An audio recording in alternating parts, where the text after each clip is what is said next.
tombol subscribe. Hai learners, welcome back to Akses Belajar. Bersama saya, Mr. Chan. Nah learners, di video kali ini kita akan mengenal tentang relative clause dan bagaimana sih cara penggunaannya. Maka dari itu disimak terus ya videonya.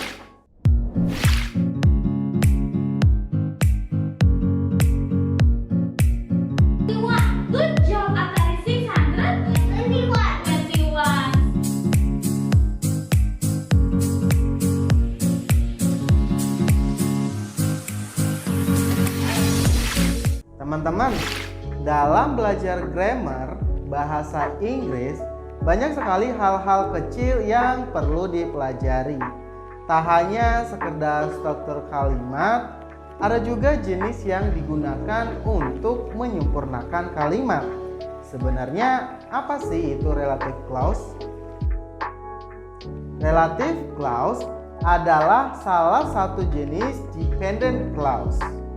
Nah, kalimatnya memiliki subjek dan verb, tapi tidak bisa berdiri sendiri sebagai satu kalimat. Kalimat ini juga dikenal sebagai adjective clause karena fungsinya itu mirip dengan fungsi adjective atau kata sifat, yaitu memberi informasi tambahan pada sebuah noun. Relative clause selalu dimulai dengan relative pronoun yang menggantikan noun ataupun noun phrase atau pronoun ketika beberapa kalimat digabung. Nah, apa saja sih yang termasuk dalam relative pronoun tersebut? Oke, yang pertama itu ada who. Nah, who ini digunakan untuk merujuk objek manusia. Pronoun ini digunakan untuk menggantikan subjek noun atau pronoun seperti he, she, we, they. Lanjut yang kedua, ada whom. Teman-teman, ini digunakan untuk merujuk objek manusia. Pronoun itu digunakan untuk menggantikan objek nouns atau pronoun seperti him, her, us, dan them. Nah, yang ketiga itu ada whose. Selain who dan whom, ada whose yang digunakan juga untuk objek manusia. Nah, pronoun ini digunakan untuk menggantikan possessive noun atau pronouns yang seperti his, hers, our, ataupun their. Lanjut ya, ada that. That bisa digunakan untuk merujuk objek benda hidup seperti manusia, hewan, dan tumbuhan, serta bisa digunakan juga untuk menggantikan benda mati.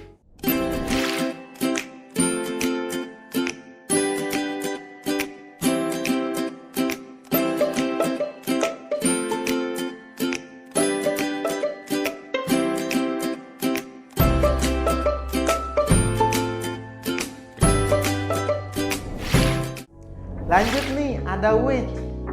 Which memiliki karakteristik yang unik loh. Mengapa?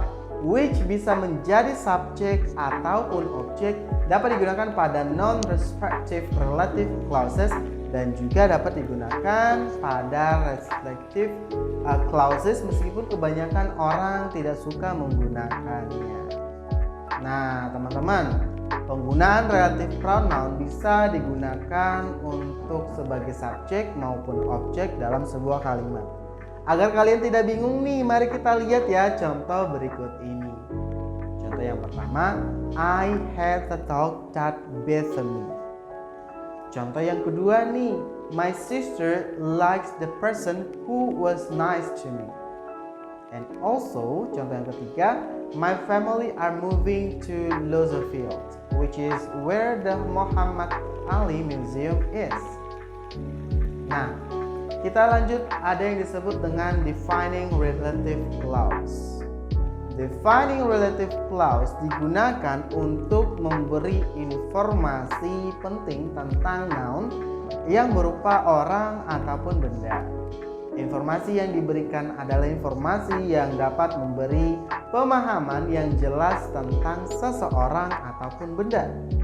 Dalam defining relative clause, relative pronoun yang digunakan itu tuh seperti that ataupun which digunakan sebagai kata ganti nomina yang bukan orang. Sedangkan kata ganti noun yang berupa orang itu teman-teman bisa menggunakan relative pronoun seperti that dan who. Oke, kita lihat contohnya ya. Yang pertama nih teman-teman, these are the books that I want to buy. Yang artinya ini itu adalah buku aku yang ingin aku beli. Oke, contoh yang kedua nih, I just saw the girl whom you called last night. Yang artinya aku baru saja melihat Amira, perempuan yang kamu telepon semalam.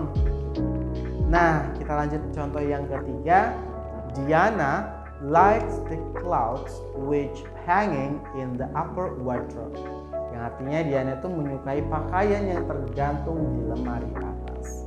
Nah, ini adalah beberapa keterangan dari contoh tadi. Pada kalimat di atas yang tadi contohnya itu yang disebut defining relative clause itu terletak pada klausa yang diberi tanda bold, ya kan? Jika klausa tersebut dihilangkan, maka informasi yang diterima oleh lawan bicara itu tidak akan utuh. Lawan bicara tidak akan mengerti siapa the girl dan bagaimana the books yang dimaksud. Nah, ini ada yang disebut dengan non-defining relative clause. Kalau yang tadi kan defining relative clause nih. Apa sih non-defining relative clause itu? Ya, itu sebagai informasi tambahan. Esensinya dalam kalimat tidak begitu mutlak atau tidak begitu penting jika non-defining relative clause itu tuh dihilangkan. Jadi pembaca atau lawan bicara tuh masih dapat memahami apa yang dimaksud. Dalam non-defining relative clause, relative pronounnya itu seperti that tidak bisa digunakan ya. Contohnya nih ya, number one, Pasha whose house is next to me gave me a birthday cake. Artinya Pasha yang rumahnya di samping rumahku itu memberikan kue ulang tahun. Contoh yang kedua nih, my camera which I always keep well is now broken. Kameraku yang selalu aku rawat dengan baik sekarang sudah rusak. Nah, untuk keterangan non-defining relative clause pada kalimat tadi itu kan ada kata whose house is next to me, dan ada juga yang which I always keep well. Nah teman-teman, jadi kedua relative clause yang itu tuh dihilangkan, orang atau lawan bicara tuh masih bisa paham apa yang dimaksud. Pada contoh pertama jelas bahwa si Pasha itu adalah orang yang sudah memberi aku kue ulang tahun. Sedangkan pada contoh yang kedua yang tadi itu jelas bahwa benda yang rusak itu adalah my camera. Nah, gimana teman-teman? Penjelasan tadi sangat lugas dan jelas bukan? Sekarang teman-teman sudah tahu apa itu relative clause, jenis-jenis relative clause dan kedudukannya dalam kalimat. Nah, tahukah kalian teman-teman bahwa bahasa Inggris itu merupakan bahasa internasional yang eksistensinya itu sangat tinggi. Axel hadir memberikan solusi menyediakan kursus bahasa Inggris online maupun offline yang benar-benar fun learning dan menyenangkan. Cocok banget loh buat teman-teman yang baru mulai belajar bahasa Inggris atau yang sedang mendalami materi. Tunggu apa lagi, yuk daftar sekarang juga, tinggal visit websitenya ya. So teman-teman, sampai jumpa di video selanjutnya.